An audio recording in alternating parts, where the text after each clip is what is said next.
Friends, ये एक बहुत ही इंपॉर्टेंट टॉपिक है जिस पे आज मैं बात करने जा रही हूँ कि बच्चे को कब तक समझाएं, मतलब कब तक समझाने की जरूरत पड़ती है। जब पेरेंट्स बच्चे को इस दुनिया में लेकर आते हैं तो बच्चा कच्ची मिट्टी के समान होता है। उसमें अच्छे विचार भरना, अच्छे संस्कार भरना, वो सारी जिम्मेवारी पेरेंट्स की ही होती है। और वो जिम्मेवारी कब शुरू हो जाती है?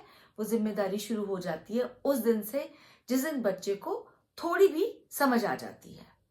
ये नहीं होना चाहिए कि आप पेरेंट्स तो बन गए लेकिन बच्चे के साथ टाइम स्पेंड करने के लिए ना तो आपके पास समय है और ना ही एनर्जी।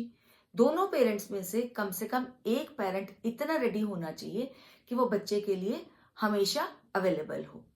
कब तक? तब तक जब तक बच्चा समझदार ना हो जाए, तब तक जब तक बच्चा सही और गलत में भेद करना ना सीख जाए।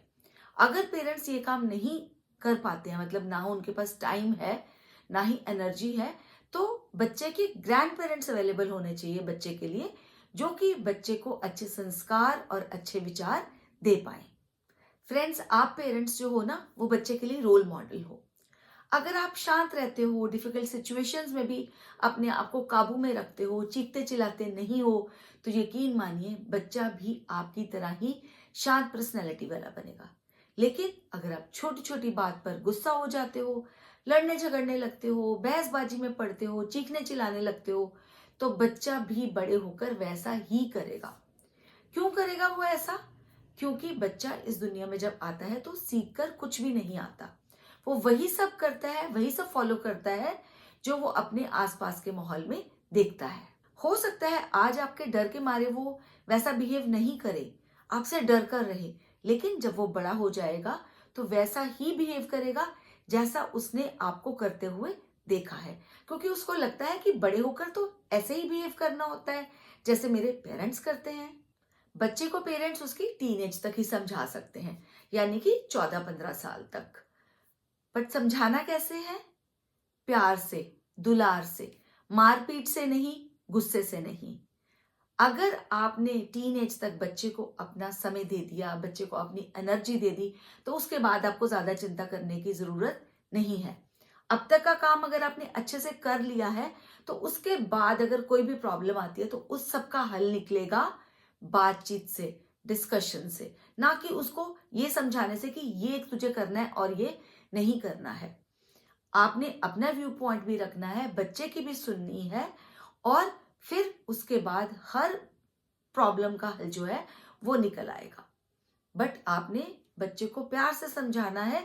बच्चे को यह एहसास होना चाहिए कि आप उसकी केयर करते हो, आप उससे प्यार करते हो। तो 14-15 साल का जब बच्चा हो जाए तो उसके बाद हर प्रॉब्लम का हल निकलेगा सिर्फ और सिर्फ बातचीत से, डिस्कशन से, प्यार से। और अगर आपके पास एनर्जी नहीं है, समय नहीं है उस बच्चे को देने के लिए जिस बच्चे को आप इस दुनिया में लेकर आए हो, तो पेरेंट्स बनने का डिसीजन जो है बहुत ही सोच समझ कर लेना। क्योंकि एक जिंदगी को आप इस दुनिया में लेकर आए हो तो उसको अच्छे से पालना, उसका पूरा ध्यान रखना, उसको अच्छे संस्कार देना, वो आपकी ही पूरी जिम्मेवारी बन जाती है 100%। क्योंकि आपने डिसाइड किया कि आपने पेरेंट्स बनना है, तो उस बच्चे को, उस नए जीव को जो आप लेकर आ रहे हो यहाँ पर, उसकी जिम्मेवारी पूरी तरह से आपकी होती है। और अगर आप ये सब करने के लिए टाइम नहीं निकाल पाते हो, एनर्जी नहीं है आपके पास, तो आप उस बच्चे के साथ अन्याय करोगे। चलिए आते हैं फिर से उस मेन टॉपिक पर कि बच्चे को कब तक समझाना चाहिए। मैंने ऑलरेडी जैसे बता ही दिया कि बच्चे को 14-15 साल तक ही समझाने की जरूरत पड़ती है।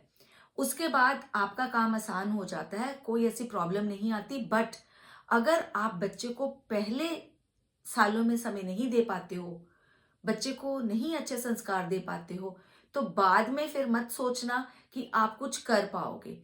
क्योंकि इनिशियल ईयर्स ही होते हैं जिसमें कि माँ बाप बच्चे को अच्छे संस्कार दे पाते हैं और बता पाते हैं कि एक अच्छा इंसान कैसे बनना है। जब घड़ा पक जाता है उसके बाद थोड़ा ना उसको ठोक पीट कर आप ठीक कर पाते हो। अगर आप चाहो तब भी नहीं कर पाते हो। तो इसलिए बच्चे के इनिशियल ईयर्स में आपके पास टाइम होना चाहिए, आपके पास एनर्जी होनी चाहिए कि आप बच्चे को एक अच्छा इंसान बना पाओ। अगर आप चाहते हो कि आपका जीवन सुख से भरा रहे, बच्चे का जीवन भी खुशियों से भरा रहे, सुख से भरा रहे, तो आपको वो समय बच्चे को देना पड़ेगा स्टार्टिंग वाले ईयर्स में। बच्चे की और अपनी जिंदगी को अगर आपसी प्यार और सम्मान से भरना है तो पहले 14-15 साल आपको मेहनत करनी पड़ेगी। फिर उसके बाद आसान तो हो ही जाएगी जिंदगी, और साथ ही खुशियों से और सुकून से भी भर जाएगी। Bye friends.